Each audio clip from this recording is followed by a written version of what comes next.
Salamo e wha se fululua. O le nauna watu i le malu malu o le atua.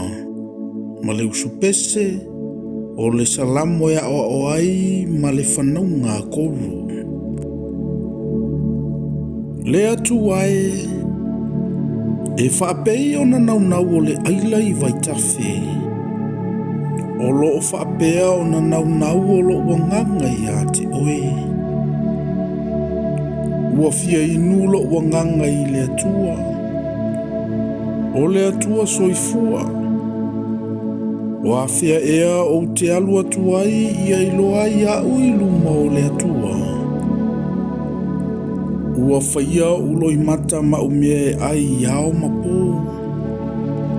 A o whai mai bea i lantou. O i fea ea lo uatua. O te mana tunatu ia mea.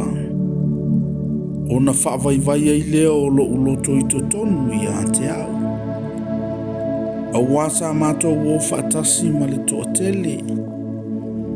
Ma mātou sa vavali i le fale o le atua ma le leo fia fia ma le viinga. O le toatele o e whai le tausaminga. Lo ua ngā ngai. Sea ea le mea ua e whaanono ai. Ma e atu vale ai totonu i a te au. Ia e whaamoe moe i le atua. A wau te toi vivi i a te ia ono o le whaolatanga mai o na luma.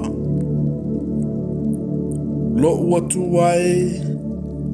Ua whaanono lo ua nganga i totonu i a te au. O le mea lea o te mana tunatu ai i a te o i le nu o Yoritana. Ma le atu heremoni, ma le maunga i iti.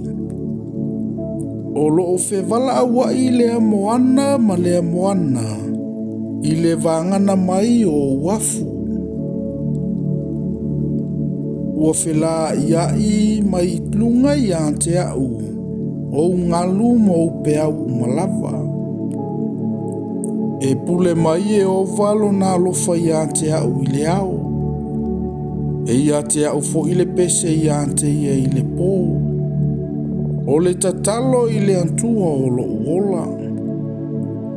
O te whai atu i le antua lo papa. Se ale mea ua e whaangalongalo ai i a te au. Se ale mea o te whealua i ai ma le ele elea. O na o le sawa mai o le eita mai. Ua momomo uivi le whaalu mai na o aue i lantou o eita mai i a te au. I lo lantou whai mai pea. O i whea ea lo watua. Lo ua ngā ngai. Sea ea le mea ua e whaanono ai. Ua atu vale foi o i totonu i a te au i sea. Ia e whaamoe moe i le atua. A wau te toi vivi i a te ia.